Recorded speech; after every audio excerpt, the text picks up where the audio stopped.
On today's show, the first night of NBA Cup knockout round action as the Bucks get a big game from Giannis and a little bit of Dame time to beat the Magic and advance. And then Shai Gilgeous-Alexander outduels Luka and Kyrie as the Thunder handle business against the Dallas Mavericks. It's all coming up right here at Locked On NBA Game Night.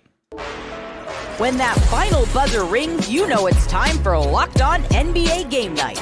All the post-game reactions to every game across the league, every single night, with insights only the hosts at Locked On can provide. It's the true NBA fans' one stop for all the action. Every game, every night.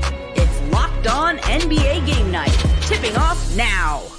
What's up and welcome to another edition of Locked On NBA Game Night. Every game, every night. I'm your host, Jackson Gatlin, also host of Locked On Rockets right here on the Locked On Podcast Network, your team every day. And joining me is my partner in crime, David Ramil, host of Locked On Heat. David, our first taste of NBA Cup knockout round action. We talked about this a couple weeks back. You're bought in, I'm bought in. We love the NBA Cup action. How you feeling after the first night?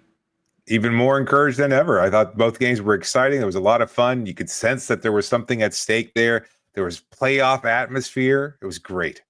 It's going to be a fun slate to break down. We've got Magic taking on the Bucks. Then we have the Dallas Mavericks taking on the OKC Thunder. We're going to talk about both of those games and then get into a little bit of a preview of the next two-game slate here in the NBA Cup quarterfinals, the knockout round, whatever we're calling it here.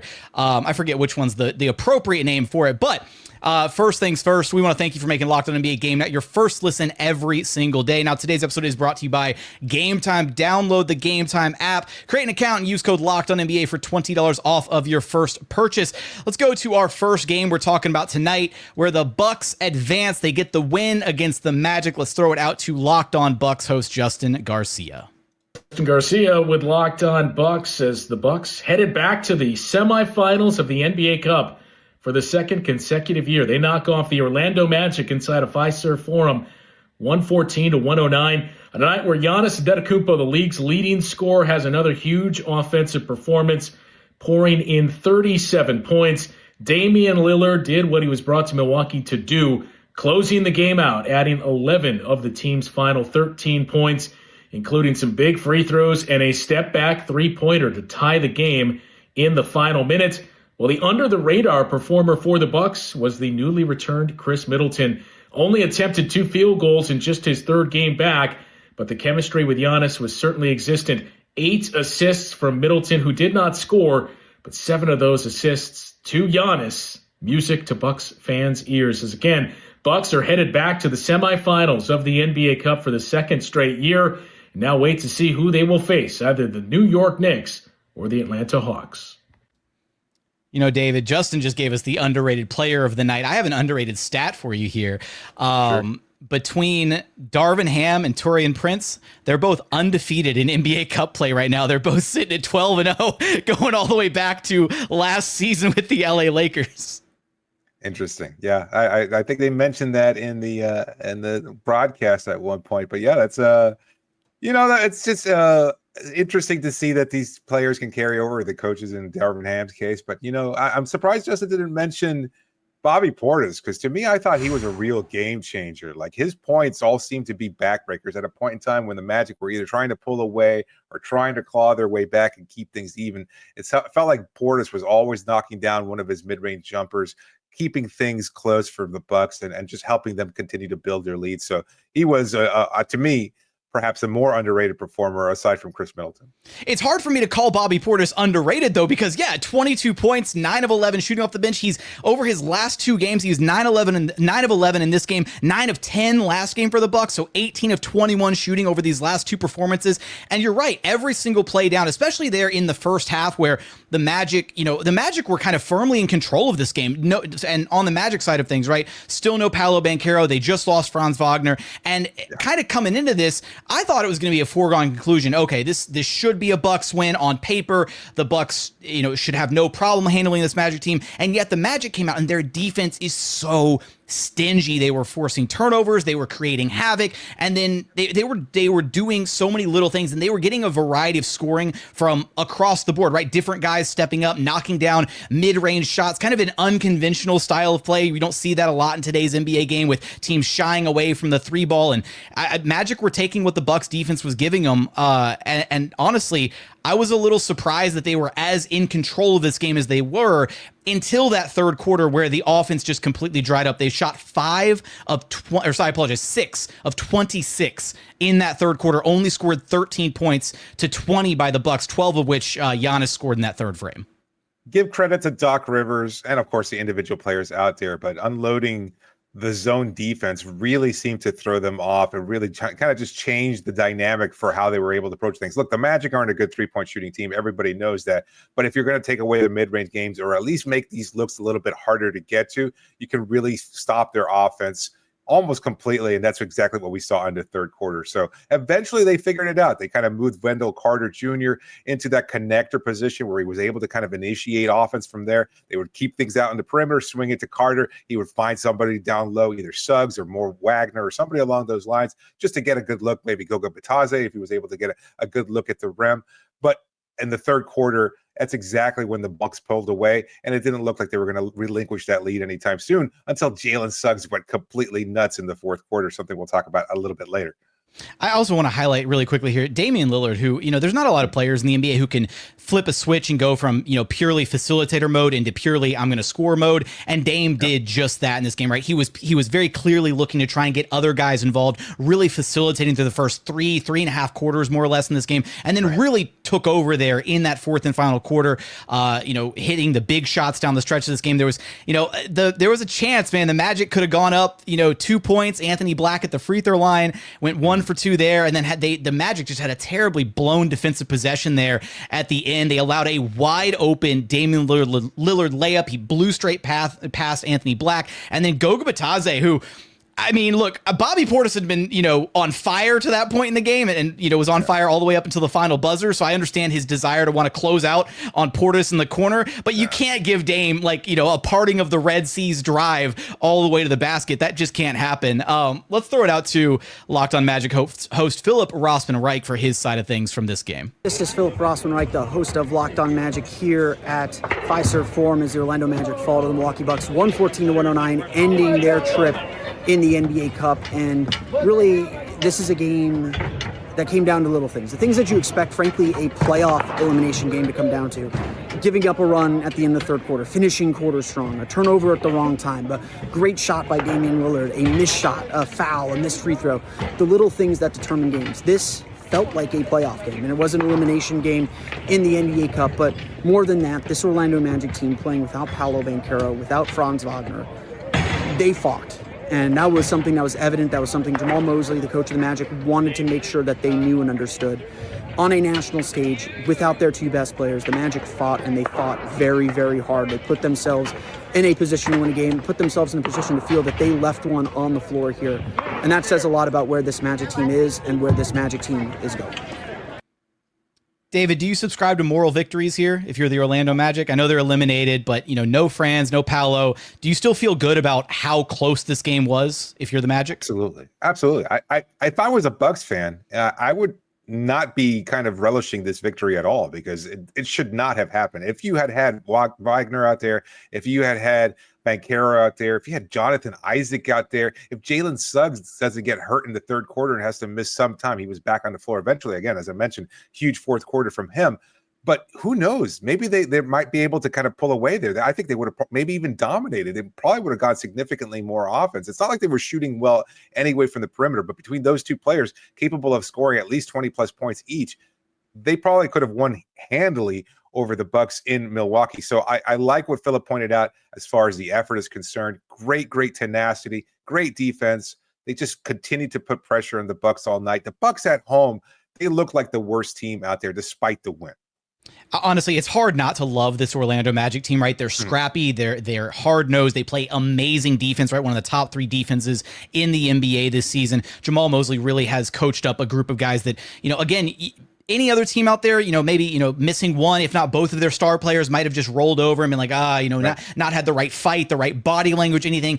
He had this team prepared. They were leading the way most of this game, right? They were the team in control of this game until Giannis does what Giannis does, right? He took over in the third quarter. Bucks started to pull away a little bit. And even then, the Magic could have folded, right? They could have just, okay, it's an 8-point game now, 10-point game. Giannis is getting everything he wants at the rim, all that. They could have conceded, right? And they could have rolled over. It didn't happen. This Magic team showed a ton of fight. They should be incredibly proud of this game and of their performance. And again, Jalen Suggs, you're right. He's just a phenomenal performance. I believe when he did check back in after, because he had that little hand injury, went back to the locker room. It looked like he jammed a thumb or something guarding AJ Green on a post-up. Came back into the game late in the third quarter. I don't think he sat. I think he played the final 13, 14 minutes straight of this game, if I'm not mistaken. And again, he had that played the entirety of the fourth quarter. Exactly right. Yeah, an insane performance from him. Hit big shots down the stretch. Couldn't quite hit the three to be able to, put this game away. But still a phenomenal performance by him. And I really can't wait to see this Magic team truly at full strength once Paolo and Franz are both back in the line, and Jonathan Isaac on top of that. Coming up, we got to talk about the next Cup game on the docket here as Shai Gilgeous-Alexander and the OKC Thunder exercising some playoff demons against the Dallas Mavericks. SGA outdueling both Luka Dončić and Kyrie Irving combined. We're going to get there in just one moment.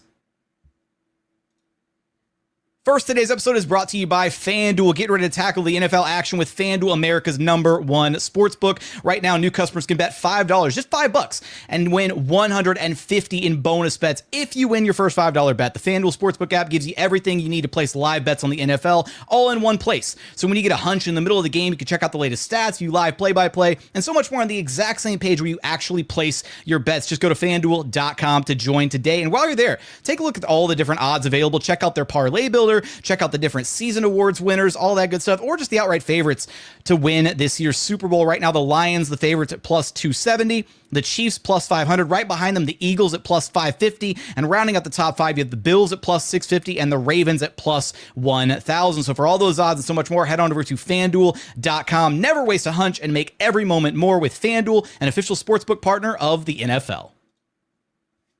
Today's episode is also brought to you by Mint Mobile. Look, with the big wireless providers, what you see is never really what you get. Somewhere between the store and your first month's bill, the price you thought you were paying magically skyrockets. With Mint Mobile, you'll never have to worry about gotchas ever again. When Mint Mobile says $15 a month when you purchase a 3-month plan, they absolutely mean it. You can say bye-bye to your overpriced wireless plans, jaw-dropping monthly bills, and unexpected overages. Mint Mobile is here to rescue you with premium wireless plans starting at $15 a month. All plans come with high-speed data and unlimited talk and text delivered on the nation's largest 5G network. Use your own phone with any Mint Mobile plan and bring your phone number along with all your existing contacts. Ditch overpriced wireless with Mint Mobile's deal and get 3 months of premium wireless service for just $15 a month. To get this new customer offer and your new 3-month premium wireless plan for just $15 a month, go to mintmobile.com/lockedonnba. That's mintmobile.com/lockedonnba. Cut your wireless bill to $15 a month at mintmobile.com/lockedonnba. $45 upfront payment required, equivalent to $15 a month. New customers on first 3-month plan only. Speeds slower above 40 gigabytes on an unlimited plan. Additional taxes, fees, and restrictions apply. See Mint Mobile for details. And continuing on here at Locked On NBA Game Night, where we got to get into our next game of the night. NBA Cup action continues with the OKC Thunder facing off at home against the Dallas Mavericks. Let's throw it out to the host of Locked On Thunder, Rylan Stiles, for the instant reaction here. The Oklahoma City Thunder get a big win over the Dallas Mavericks in the NBA Cup. The Thunder are heading to Vegas, and the story tonight was Luka Dončić. He was frustratingly bad for Dallas because the Thunder executed their playoff plan perfectly. Last postseason, it tried everything it could to make sure Dončić wasn't the killer, but P.J. Washington was. No P.J. Washington tonight. The Thunder forced the ball out of Dončić's hands, and it worked to perfection. Najee Marshall had a big game, but that was all. The Thunder handled 3 big runs from Dallas, but it wasn't enough as they had the response thanks to Shai's MVP-level game in this one. David, the defense by the Thunder in this game was next level. There's a reason they're the number one defensive team in the NBA. They're still not at full strength. They haven't been at full strength all season. And yet in this game, they forced 19 turnovers by the Dallas Mavericks. Get this, to the tune of 36 points forced off 19 turnovers. That's an absurd number.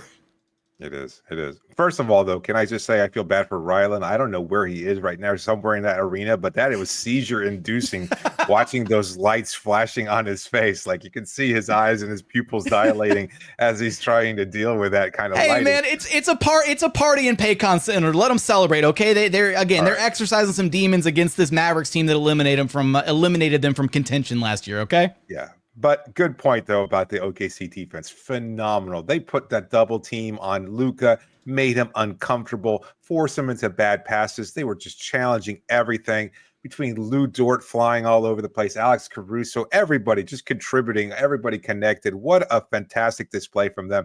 The Thunder seem to still somehow be under the radar. I'm not sure how that's possible given the fact that they have the best record in the Western Conference, and yet that's where we're at right now. And I think a display like tonight really kind of puts them on the map, not just because of the phenomenal defense, but as he pointed out, MVP type performance for SGA. Great game overall and a really strong showing. They really made the Mavs, who had 7 straight prior to this, made them look rather pedestrian tonight. This was, when you look at things from the Mavs perspective too, you look up and at halftime, they were only down 3. And you kind of thought, based on how ugly things had been in this game up to that point, Luka had basically been a no-show offensively. Kyrie hit a couple buckets, but nothing really good going on there. They were playing without PJ Washington, who has been kind of the kryptonite for this OKC Thunder team. And yet you look up at halftime, you're like, okay, cool, we're only down 3. And then OKC reels off this huge third quarter, a 33-19 third quarter, where they absolutely took control of the game. Mavs couldn't get anything going offensively. The turnovers kept skyrocketing. And again, of those 19 turnovers, David, I want to say that close to all 19, if not all 19 of them, had to have been live ball turnovers, because it seemed like every single time down or every other play down, OKC was getting a deflection, a tipped pass, whatever, and then able to get out in transition. And the thing that was even more shocking here was the sheer volume of threes that OKC got up in this game. 53 pointers. They were on some Boston Celtics kind of 3-point shooting in this game. They hit 20 of the 50. 40% shooting from downtown. That's going to be really hard to overcome. You even look at the Mavericks numbers, and it's not like the Mavericks had a necessarily bad game, as far as their offensive efficiency goes. They shot 47.5% from the floor, 41.7% from downtown, and yet it was just impossible to overcome that deficit with how poorly they took care of the basketball. Yeah, that's a good point. It just seemed like every time the Mavs were trying to build any kind of momentum or string anything together, the Thunder would just put the clamps on and all of a sudden just completely hinder everything that Dallas was trying to do, whether it was stopping Luka, challenging Kyrie, or keeping anybody else from really being much of a factor. You look at that. I mean, they had a couple other players in double figures. Klay Thompson actually wound up leading the way with 19. Najee Marshall wound up having his also matching that with 19 points. But for the most part, they just didn't really seem to be, in fact, impactful scores. It was almost like they had complete control of it. Again, the score felt very misleading to me watching that game closely. You're seeing the Thunder, kind of keep things sort of close, and then all of a sudden just kind of igniting things in the third quarter. And they can really flip that switch so effectively. And that's perhaps missing one of their best defenders in Chet Holmgren too, a great rim protector, et cetera. So, I mean, a phenomenal performance from them, really, really impressive showing. And their ability to just shut down Luka. You know that Luka typically has a reputation of stepping up in these kinds of games and these kinds of moments. Just 33% from the floor. He was a non-factor all game, despite 11 rebounds and 5 assists.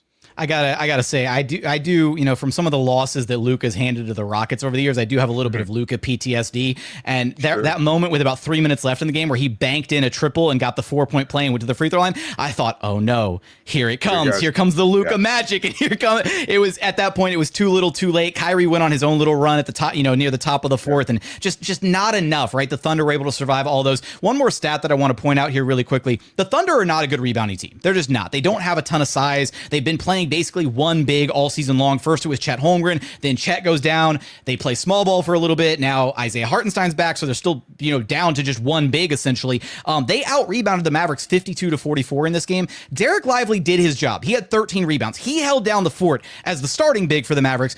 Daniel Gafford was entirely disappointing. 16 minutes, only 2 rebounds. And I really felt like they didn't do a good enough job punishing the Thunder in the minutes where they didn't have a quote-unquote true big out there on the floor. That should have been one of the ways that the Mavericks could have really taken advantage in this game, especially when you have ball handlers like Kyrie and Luka, get them going downhill, play over the top of the Thunder defense, and yet they were just unable to do that. And we got to give a little bit of credit here to Shai Gilgeous-Alexander, David, who again put up 39 points. He outdueled Luka and Kyrie, who combined for just 33 points by himself.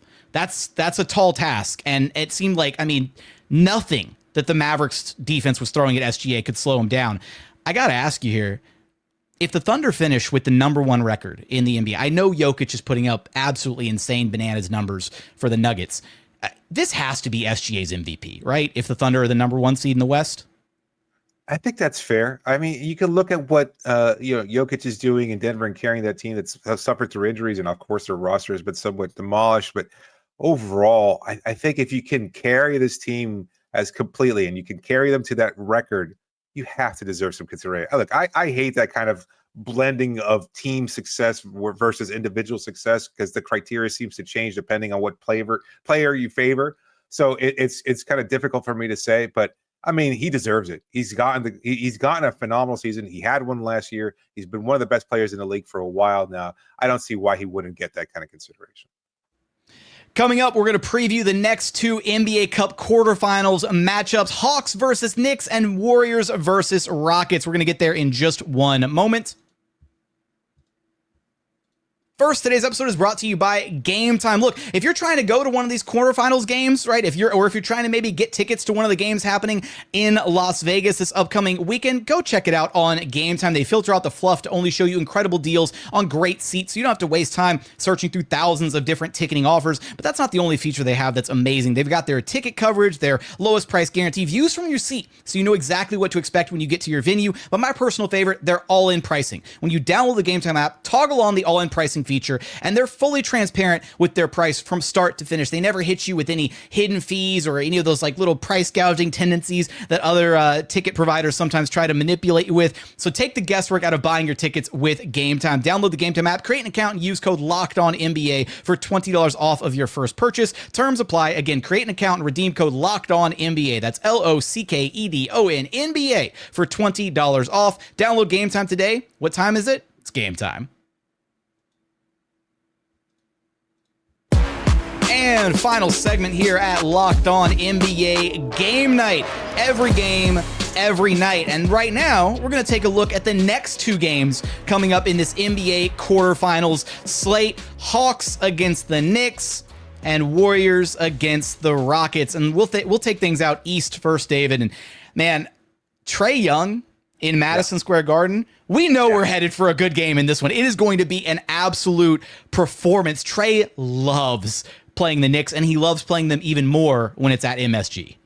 Yeah, I'm looking forward to seeing whether or not he has that kind of monster game where he kind of just shuts the Madison Square Garden crowd up for a little bit. But even more than that, though, I favor the Hawks in this one. I think they should probably win this, given their potent offense, the way they've been able to play. We talked about them last week. They're a team on the rise. We're both believers in what they've been able to achieve. But I like the X factor in Dyson Daniels. If he's able to limit Jalen Brunson and kind of just defend him at the level that we've seen from him this season, I don't know where New York is going to get enough scoring from anybody else other than Karl Anthony Towns if they can find a way to limit Brunson. So that's what I'm looking for in tomorrow's matchup. Absolutely.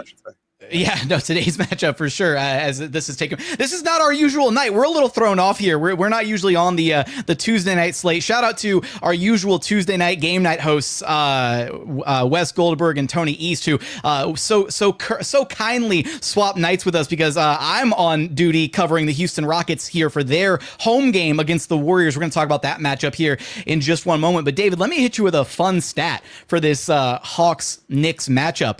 No current member of the Knicks team right now was with the team in 2021 when they lost to the Hawks in 5 games in the Eastern Conference first round series?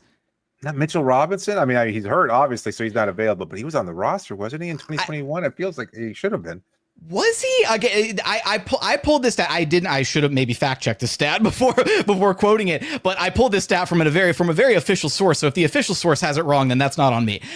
Maybe they are counting it because Mitchell Robinson's not available. Who knows? But it is kind of crazy the amount of turnover that this Knicks team has had in such a short amount of time. And really both rosters, right? Like, I mean, even the Hawks roster has undergone a very serious makeover with only a couple pieces, a couple mainstay guys, still a part of that, that team that did go on that kind of Cinderella run all the way back to all the way up to, I should say, the Eastern Conference Finals that season. Look, for me, Trae in MSG, that's going to be the big storyline here. Dyson Daniels guarding Jalen Brunson is another absolutely key matchup to pay attention to here. Can Karl-Anthony Towns get it done, though, right? Can the Knicks find enough offense outside of Brunson if Daniels is putting the clamps on him? And look, Brunson's a very talented player. I'm not going to sit here and say that, Daniels is going to be able to hold him to nothing, but at the same time, Brunson's going to have to work for it. And we've seen that's been the struggle so far this season with the Knicks. They don't have another offensive initiator outside of Brunson.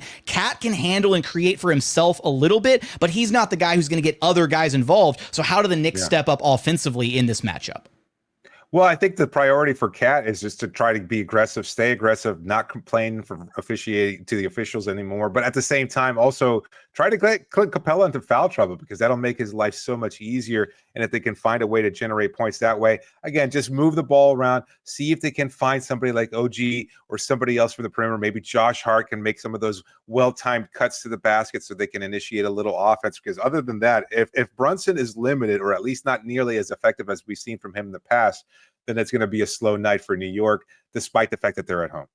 I also think that one of the key swing factors here is the Hawks bench is so much better than the New York bench. The Knicks have so little depth, right? Sacrificing some of what would have been their depth this season in the trade for Karl-Anthony Towns. But you look at the 3 key guys that the Hawks bring off their bench in Bogdan Bogdanović, DeAndre Hunter, and Onyeka Okongwu, and those guys have been phenomenal over the last really most of the season, but especially over this last week or so, they've had some really big standout performances where they've just flat out dominated opposing teams coming off the bench. And when you can bank on getting anywhere from 30 to 40 to 50 points between those 3 guys combined coming off the bench. Maybe I shouldn't say bank on it, but right when on any given night when those 3 guys can step up in a really big way, arguably, some of those guys playing better than some of the starters in the Hawks lineup, it's going to be really hard to match if you're the Knicks. Absolutely. A couple of those players, game time decisions, maybe they might not be available the same way PJ Washington was held out of the Dallas Mavericks matchup. So we'll see if they can play, but absolutely, I think they swing things in Atlanta's favor. So it's going to be an interesting matchup. If Brunson can somehow get his points going despite Daniels' defense, that would be a huge factor in New York's favor, but I'm not counting on that. Like I said, I favor the Hawks in this matchup. You're favoring the Hawks. I'm also favoring the Hawks. I'm considering myself a little bit of a Hawks guy so far this season. I really like what they got going on over there in Atlanta. And again, it's hard to bet against Trae Young lighting up MSG. That's just me, my basketball fan at heart, wanting to see that happen. Let's get to our other preview here. Warriors on the road against the Houston Rockets. And David, I wish I could tell you I was confident going into this game, but I'm really not. The Rockets have lost a franchise tying, and it might even be an NBA tying record, 15 straight games against the Golden State Warriors. Now, some of that extends back into the Steven Silas era of the Rockets and the rebuild and all that. And so you got to throw out like 10 of those games, but they're also still 0-5 in the Ime Udoka era version of the Houston Rockets. 0-3 last season, 0-2 so far this season. There's something about this Warriors team, and there's like a mental block that this Rockets team has to try and work past. And this would be as great a time as any because the stakes are high for this Rockets team. No Rockets player outside of Fred VanVleet and Dylan Brooks, no other Rockets player outside of those two have like meaningful, or I guess of their top 7-8 rotation guys have meaningful playoff experience. I'm not counting like Steven Adams. I'm not counting Jeff Green, right? They're kind of like ancillary pieces. It's just Fred and Dylan. All these other youngsters, they've never played high stakes games at the NBA level. This is going to be the biggest game for most of these young players in their career so far. it's an interesting statistic and also a kind of a measuring stick for what this group is, because obviously very accomplished this season, great records so far, love the defensive tenacity and everything else. But do they rise to the challenge? Like, who picks up Steph Curry? Who is it? Is it Amen Thompson? Is he going to be guarding him to start off the game? What do they do to try and limit Curry? Who steps up offensively? Those are big questions. I mean, those are questions I'm asking you specifically. Who do you think starts off guarding Curry, and has he been the swing factor in Golden State's favor over these last 15 wins? I mean, it's hard. It's hard not to ever count Steph Curry. But the weird thing is, Sure. there's been the two games that they played this season, both games that the Rockets have lost. Steph didn't play in either of them. It's almost like it doesn't matter who's suited up. It's just they see the Warriors jerseys and they just kind of mentally crumble a little bit. Like, they were down by as many as 31 in the first half, or 31 at halftime in the first meetup this season. Now they roared back. They had a huge comeback with Tari Eason, Amen Thompson, and Jabari Smith Jr. in the fourth quarter of that game. They forced overtime. Jonathan Kuminga was able to be the one to put it away. And that's the other thing here is Kuminga's had some really big games against the Rockets. His two highest scoring games of the season so far this year have come against the Houston Rockets. And I do wonder if part of it's like he looks over the aisle and he looks at his former G League Ignite teammate, Jalen Green, who got his payday this past offseason. And maybe he's a little salty that he didn't get his. So he's, some extra motivation there to show out against a former teammate. I'm sure that plays a little bit of a factor. But for the Rockets, I mean, they're not going to start. They don't start him in Thompson, right? They bring him in Thompson and Tari Eason off the bench. Fred VanVleet was questionable to go into this game, but it looks like he's cleared to play. Tari Eason has cleared concussion protocol, so he'll be available in this game, which he wasn't in the last outing against the Warriors, and he's a big difference maker, him and Amen Thompson checking off the bench. So, limiting Steph is going to be kind of a collective effort. I assume Fred VanVleet will be the starting guard against him in the starting lineup. And that's not a favorable matchup. Fred's not a slouch defensively, but spending that entire time chasing Steph around, a billion screens on the offensive end, and then also having to shoulder the offensive load that he does running the Rockets offense, that's not a great look for him. I'll say the swing factor here is, can the Rockets come out and actually punch first? In both of these games so far this season against Golden State, the Rockets haven't been the aggressors. Golden State's come out and kind of, landed haymaker after haymaker early in these games. And even without Steph and Trae in this last meetup, they were able to hold on, and Kuminga had a big night. Andrew Wiggins had a big night, and the Rockets just weren't able to generate enough offense. And a big part of that is when they have these off performances from Alperen Şengün and Jalen Green, when those guys no-show, it's really hard to get anything going for them offensively, even as good as the defense can be. So if those two guys show up, I like the Rockets' chances, but they haven't shown up at all against the Warriors so far this season. So you're around the team. Do you sense that there's a psychological issue at play here? Do you think that this Rockets iteration, despite the earlier two wins this season, might find a way to motivate themselves with the NBA Cup here so that they can play perhaps their most important and best game of the season against the Warriors? Look, it's a hungry Rockets team. It's a team that is, still has a desire to prove themselves, even though they've been at the top of the Western standings for much of this season. They're still very much viewed as, I think, kind of underdogs, or maybe, Yes. Guys who are, overachieving, based on their record, that kind of thing. So I'm sure they're eager to prove any of the doubters or the naysayers wrong about where this team is at and what this team could possibly achieve this season.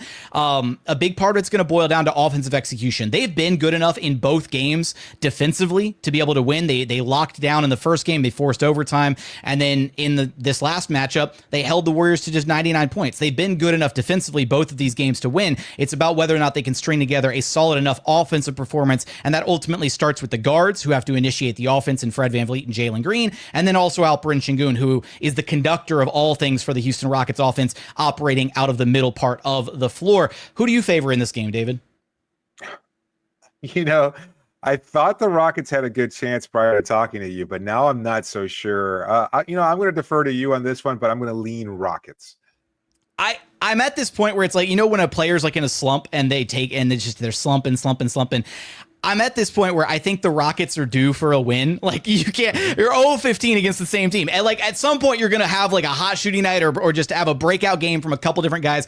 I'm leaning Rockets in this one. I think it's going to be a tightly contested game. I'm calling it. It's going to be a nail biter down to the wire, but I'm taking Houston in this game. Call it hometown cooking, call it hometown bias, whatever you want to call it. I'm okay with it, but As always, we thank you guys so much for being here with us at Locked On NBA Game Night. We want your thoughts in the YouTube comments. Tell us what stood out to you about these NBA Cup quarterfinals games. Tell us your predictions for Hawks, Knicks, and Rockets, Warriors. Let us know in those comments. But for your next listen, go find the Locked On Show for your favorite team. Until then, we will catch you guys on our very next game night.